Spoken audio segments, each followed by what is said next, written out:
Hi, my name is PJ, and welcome to our short presentation. Have you ever wondered how the rich keep getting richer while broke people stay broke and the middle class seems to be shrinking? Well, this isn't nearly as mysterious as it may appear when you examine the specific differences in how broke people, the middle class, and the rich spend their money. Now, this is such a simple concept, yet so profound, it nearly knocked me out of my chair when I finally understood it.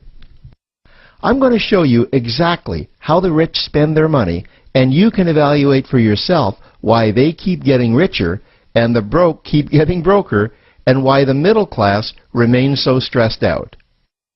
Now, to get started, I'd like to review some financial terms we'll be using during this presentation. The terms that you need to be familiar with are: cash flow is money you make, expenses, that's money you spend, an asset pays you, and a liability costs you. Now let's take a look at how broke people spend their money. Now, when I say broke people, I'm not referring to the destitute. I'm speaking about that large portion of our society that lives from paycheck to paycheck and who never seem to have any money. In fact, most times there's more month left at the end of their money, and I'm sure many of you can relate to that group. On payday, broke people buy what I'm going to call stuff. Well, what's stuff? Well, that's inexpensive things that people buy that they don't really need to survive. So cash flow comes in, and then it goes straight out the expense column to buy stuff. You see, broke people never really educate themselves on assets and liabilities. They justify buying all of this stuff by claiming that it costs so little. But over the years, it's all they ever have. The problem is their cash flow never produced or created more cash flow. Now, please understand, I'm not undermining or taking any shots at this or any group. I just see a lot of financial difficulty out there, and it really doesn't need to be that way. Creating wealth isn't a mystery, it's a formula.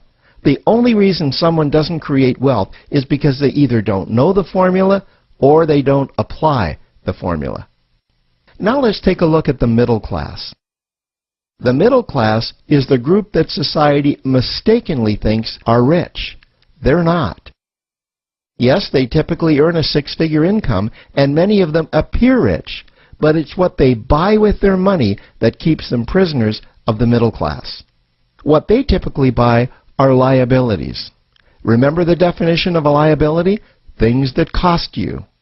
By buying liabilities, the money gets pushed up and out their expense column. Liabilities are items like cars, boats, houses, airplanes, credit card debt, meaning that they have to go to work and make a certain amount of money every single month just to cover their liabilities. The other important issue with both broke people and the middle class is that normally all of their cash flow is dependent on their own effort, meaning that they've educated themselves to exchange their knowledge and expertise for someone's money. Also, the money they earn is usually the highest taxed form of income. Now let's take a look at how the rich people spend their money. Rich people acquire assets. Again, an asset is something that pays you.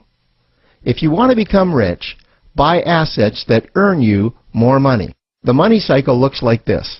Acquire assets that produce cash flow. Invest the profits to acquire more assets that produce more cash flow. Invest those profits to acquire more assets that produce more cash flow. The rich spend their money and acquire things that produce more money. Here are a few examples of assets that produce more money. Investments are the obvious ones: stocks, bonds, real estate. Education is another asset. If you learn how to do something that produces more money for you, and you actually do it, that's buying an asset. There's a great quote that goes, "If you think education is expensive, you should see how expensive stupidity is."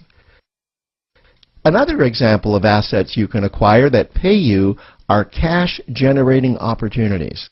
especially those opportunities that can create a passive cash flow. Passive meaning that once you build it up, the money continues to flow whether you're still building it or not. The rich are extremely eager to find those passive cash-generating opportunities because those opportunities continue to pay them month after month, year after year, long after they've stopped working the opportunity. You know, I see this happen again and again with successful entrepreneurs. They find a passive cash flow stream that they build up, and it continues to pay them month after month, year after year. They then take those profits and multiply them in another passive cash-generating opportunity, and then again in another. In conclusion, here's what I've learned over the years. You can't find these passive cash-generating opportunities unless you're open to hearing about them. Then, once you find them, you must be willing to see what fits you and then act. Now, the reason I say this is that I once answered a hokey little ad that I ended up generating 7 figures from, simply because I answered that ad and then took action. These opportunities are out there. You just need to find them. You also must be opportunistic enough that when the right situation does present itself, you don't miss it. So remember, broke people buy stuff, the middle class buy liabilities, and the rich acquire assets, preferably cash-generating opportunities that can create passive cash flow. That's the wealth creation formula. Now, I trust you found this introductory information helpful.